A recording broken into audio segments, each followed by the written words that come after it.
turi mu bihe bya nyuma bavandimwe, byuzuyemo intambara n'imiruho. Murebe hanze aha mu itorero nuko Yesu umwami wacu ngwino udutabare. Iyi si turimo. Turabasuhuje mwese abakurikirana chano yacu, Imana ibaha umugisha. Rero uyu ni wa mwanya w'ibiganiro byacu tujya tugira, bikaba insanganyamatsiko y'uburyo twakirindira ubuzima bwacu. Wowe udutega amatwi rero, wowe udukurikirana, ugakanda subscribe kugira ngo ubashe gukurikirana Kiza Ubuzima TV. Ni amahirwe akomeye kuri wowe, kuko ibyo ubona nta kiguzi utanga usibye kureba no kumva ukabishyira mu bikorwa. Ibyo bikubera umugisha. Igihe bamwe bakora urugendo bagatereza indege, bagakoresha imodoka bagiye gushaka ababaha imiti, ariko wowe iyo ukurikiranye ibiganiro byacu, umuti uri aho ngaho iwawe, ukoresha ya mafaranga wa wundi akoresha yagombye kujya kukuvuza, wowe tukabikubwira ukabyikorera, ukaba umuganga iwawe. Tutaratangira iki kiganiro rero, mbere na mbere tubanza kwiyambaza Data wa twese, Imana yo mu ijuru. Reka dusenge. Data udukunda, urahera cyane ho mu ijuru, izina ryawe nirihabwa icyubahiro. Kubwo kuturema ku ishusho yawe, wemeye ko tukubera ibiremwa byiza, ariko Satani aratwanduza. Rero niyo mpamvu twanduye indwara nyinshi. Ngaho rero kuko wahaye isi ibimera ngo abe ari byo bizadutunga kandi bitubere umuti, bituvure, Mana uhabwa icyubahiro.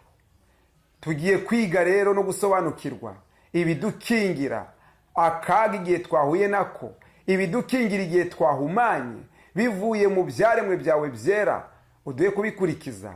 N'inama duhabwa n'abarwayi bahabwa inama, kandi uduhe kuzishyira mu bikorwa mu izina rya Yesu, amen. Murakoze cyane. Burya icyambere ni amasengesho, ibindi bigakurikiraho. Nkuko nababwiye rero, iyo dusomye mu gitabo cy'ibyahishuwe igice cya 22, ngira ngo umurongo ni uwa 4, igice cya 22, hari ijambo ritubwira ritya rikomeye cyane. Reka turivugeho kuko ni byiza, kuko biba byiza uri ijambo ry'Imana niwe mugabo ukomeye. Ni igice cya 22 umurongo wa 2. Baranditse ngo, duturutse kuwa mbere ngo anyereke uruzi rw'amazi y'ubugingo rubonerana nk'isarabwayi ku ntebe y'umwana w'intama, rutembera mu nzira nyabagendwa hagati. Hakurya no hakuno y'urwo ruzi hari igiti cyera imbuto z'uburyo 12, cyera imbuto z'uburyo bumwe bumwe uku kwezi gutashye. Ibibabi byacyo byari byo gukiza abahanga. Burya abantu igihe bamariye guhumana, Imana yemeye yuko ari imbuto, ari ibibabi, ibyo byose ari ibitaka, ari indabyo, bibera umuti wo gukiza amahanga. Niyo mpamvu dukoresha ubuvuzi kamere kugira ngo abantu bakire. Niyo mpamvu dukoresha ubu buvuzi bwo buboneka mu byaremwe kugira ngo umuntu akire uburwayi yaba yarahuye nabwo. Narababwiye ngo hari igihe duhura n'uburwayi twahumanijwe n'abavandimwe bacu, tugahura n'uburwayi twahumanijwe n'ibyo twariye. Ni ngombwa gushaka uburyo twabyikiza. Ngiye rero kubaha umuti wo kwica ubumara bw'ibyo twariye baduhaye. Benshi bapfa babireba, bakagira n'isoni zo kugaragaza ntibavuge naho baririye, babashyiriyemo sumu. bamwe bita ngo ritumuhombe, ukajya kuri mugenzi wawe ugiye kumusura, hamara akagenda akakuvurugira, aguhaye kagakosi gatoya ngo sogongera wumve, nawe yashyizemo tumuhombe, yashyizemo uburozi, yashyizemo mibyica. Ndagira ngo muzasoma mu gitabo cya mbere cy'abami ngo mu gihe cya Elisa hateye inzara imaze gutera, habaho abana b'abahanuzi. Aba bana b'abahanuzi rero ngo bagiye gusoroma imboga ku musozi, baraza barabatekera. Bamaze kubatekera, undi arirukanka asoroma imitangatanga, araza nawe ashyiramo. Baruriye b'abana ngo barye, barashinyitse, barasubiza ngo ye bawe batabaza Elisa ngo inkono bayiroze, harimo uburozi. Icyo Elisa yakoze, yarasenze akamuriramo, anyanyagizamo ifu, arasenga, abana bararya baranezerwa, uburozi buba burapfuye, cyangwa se ubwo busharire bwari bwenda kubangiriza buba burangiritse. Natwe rero hari igihe duhumana, igihe duhuye n'ibyo bintu. Bakugaburiye iyo sumu umunsi wa mbere, hagati y'amasaha 28 ugomba gukoresha imiti ikangiriza ya sumu baguhaye. Wa wundi akibaza uburyo yabikoze, akabona uracyari mutaraga, igihe yari yiringiye kuva mu mwuka. Hari imiti ndi bubabwire rero mutari bugure, cyabikora muragura kubera muraba mukoresheje amaso yanyu, kuko urabukanze subscribe kugira ngo ubibone. Urabugize amahirwe wowe uhijiye, uzaharangira na mugenzi wawe kugira ngo ajye ahinjira abikore. Muzabikore, nge muzanyandikire mumbwire ngo ibyo twavuze ntabwo ari byo, ibyo wavuze si byo, narabigerageje ntibyaba byo, njya kwivuza. Muzabinyandikira mumbwire, ariko nizeye ntashidikanya ko bitabaho. Rero tuzi yuko Satani ari umwanzi w'Imana, yaratugendereye, ariko yahagurukije icyo bita abarozi. Baturogera mu byo kurya, baturogera mu byo kunywa, baturogera mu miti yaba iyo kwa muganga. Hari abaganga nabo babikoresha, akaba yaguha ibinini bikakwica. Ndaguha imiti neza, ibyo bintu ugiye zikubiriye ako kanya uyikoreshe, bihinduka ubusa, kandi biri uruhande rwawe, kandi urabizi, ariko uburyo bwo kubikoresha ntabwo ubizi, ntabwo uzi ngo bikorwa bite. Unkurikirane neza aka kavideo kugira ngo urebe uburyo uzajya ukira izo sumu baguhaye ako kanya. Amara yawe agira amahoro, impyiko zigira amahoro, umwijima ugira amahoro, igifu kigira amahoro, n'ubwenge bwawe bugira amahoro. Ubikurikirane neza, unyitegereze neza kugira ngo ubashe gukira iyo virusi n'iyo sumu baguhaye, binyuze mu kukwangiriza, binyuze muri ndagukunda. Nta kigira impuhwe rero nk'umurozi, nta kigira impuhwe nk'iki nk'umurozi. Akaza ngwino Uwiteka guhire, Yesu ashimwe, Yesu ashimwe, assalamu alaikum. Akaza n'icyara ngo amahoro abe muri wowe, kumba amahoro agiye kuguhereza nawe kuguhitana. Yesu ashimwe, Yesu ashimwe ni wo kumunwa, kumbe ni urukundo rugiye kuguhitana.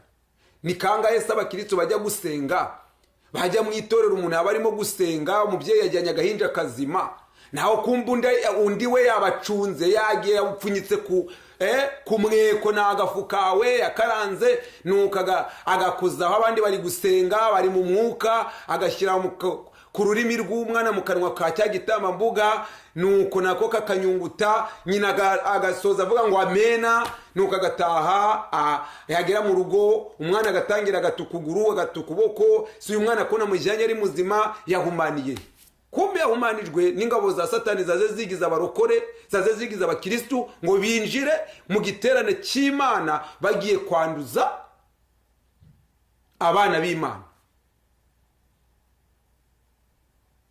wa mubyeyi we rero hari n'abandi batahana na bagenzi babo bakabacyura ngo bagiye kubasura, warabubuza aho umutegera uti ngwino ngo usogongeze kugashira wumve ko karyoshye, ukamuzanira kandi ko mugenzi we atari busange agize ute akikamo, utumviriza kumbe yamaze gukamuriramo ukiminuza uti kararyoshye nyongera, maze akazana amaneko ukanywa wibwiye ngo niwe ugiye kunezerwa, kumbe bamaze kwangirika kera isi iri kukubarira amadakika yo kuyibaho. ari abagore nuko, ari abagabo nuko, nguko ku isi ihumanije cyane, ihumanijwe cyane n'abaturage bayo. Ariko biriya tubwira ngo hazazaba imbwa n'abarozi, ntabwo ari abarozi b'imbwa, ntabwo imbwa arizo barozi, ahubwo ni abantu bazahera hanze b'abarozi n'imbwa, kuko ibyo nibyo biba hanze n'abajura. uwo muti rero ndagira ngo tuwukurikirane neza, igihe twahumanye tuwukurikirane tuwukoreshe. n'uyu hari icyo bita, dufata icyo bita aya makara mubona, aka kavideo mugakurikirane neza. aya makara mubona niyo ya mbere tubanza kwitabaza, tukongera tugakurikizaho icyo bita ubuki bw'umwimerere, honey mu cyongereza babwita honey. tukongera tugakurikizaho aya mavuta ya elayo bita extra virgin olive oil, niyo mavuta y'umwimerere, niyo mavuta y'umwimerere atavangi, extra virgin olive oil. aya mavuta rero mbabwira abamo imigabane igera muri 4. hari abantu bapfa kwahira amavuta babonye yose ngo niherayo. hari icyo aya ya mbere bayita extra virgin olive oil, hari n'ayandi bita virgin olive oil, ayo n'aya kabiri. hakaba n'andi ya gatatu bita light, cyangwa se mu cyongereza bakavuga ngo refined olive oil. ayo ni amavuta nimero ya kabiri, ya gatatu. iya kane pomace olive oil, ayo ni amavuta ya kane. ayo ngayo rero buri yose aba afite ibyo akora, ariko cyane cyane ndajya kuri extra virgin olive oil. aya ni ay'umwimerere, ni amavuta ahenda cyane, ahanini niyo mavuta ya ahenda akomeye, abenshi batazi bakivuza ayo babonye yose. ariko aya bita extra virgin olive oil niyo yonyine agira imbaraga, akorana n'ibi bintu uko ari bitatu: amakara, elayo, extra virgin olive oil na honey, aribwo buki. uti bikorwa bite rero? ibi mvuze biragenda bikica bwa burozi baguhaye. icyo mvuze ni uburozi bw'ubutamikano, side y'ubutamikano, ibyo kukwica bagutamitse. aside uko yaba iri kose, yaba ibinini, yaba side izi basuka muri bateri, yaba uburozi, yaba ubumara ubwo ari bwo bwose, ibi bintu ngiye kubereka biragenda bikabyica. uti bikorwa bite rero?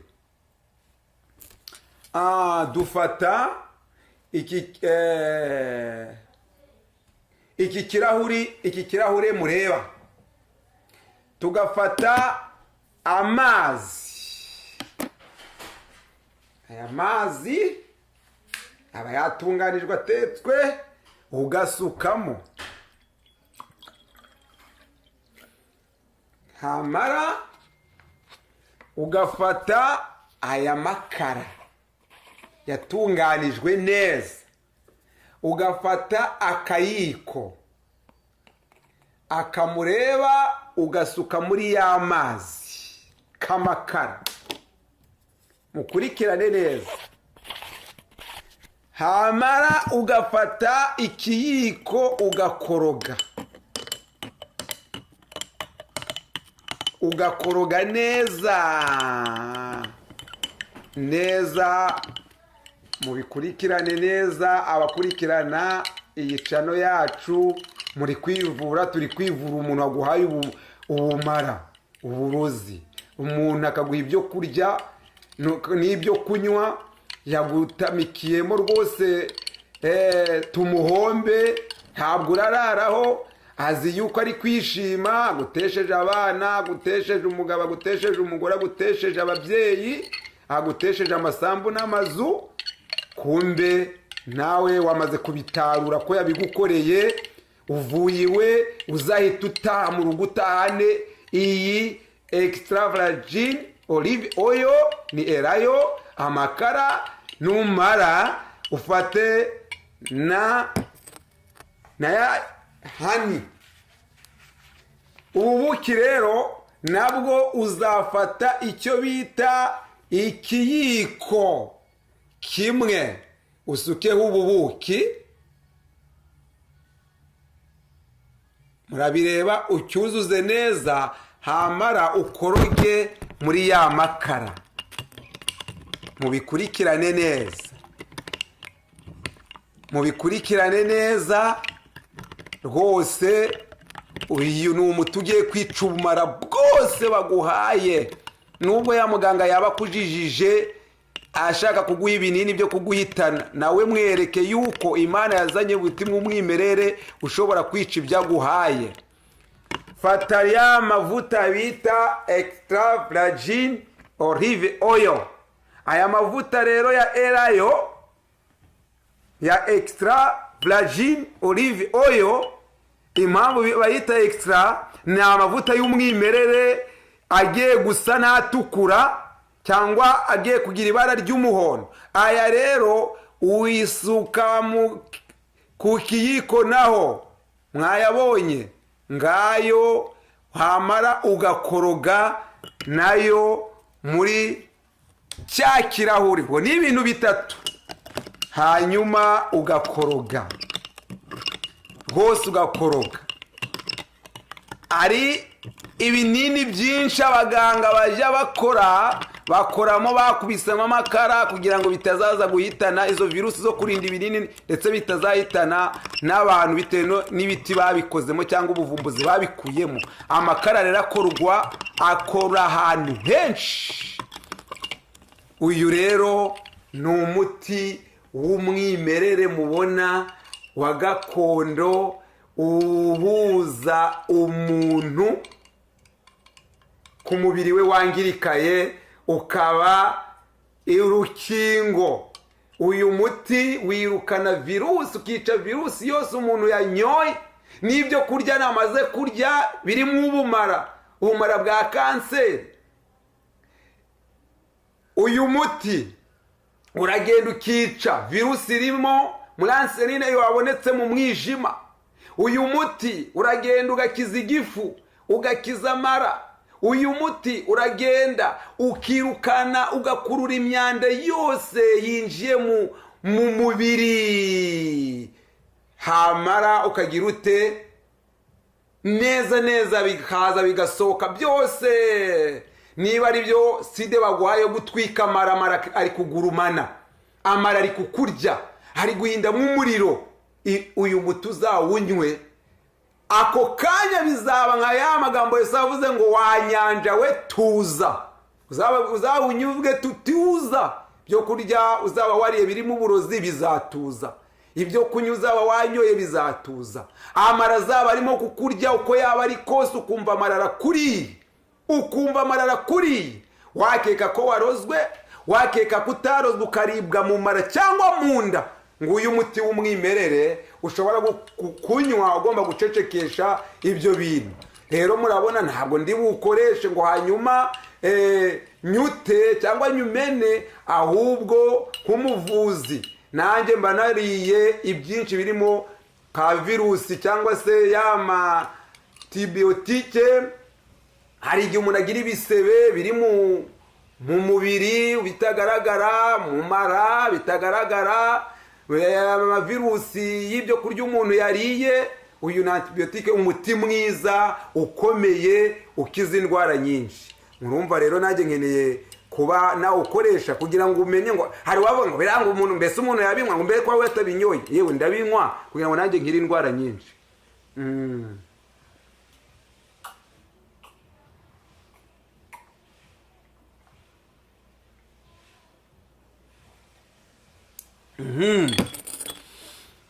murakoze cyane. Imana ibahe umugisha, Imana ibahe umugisha.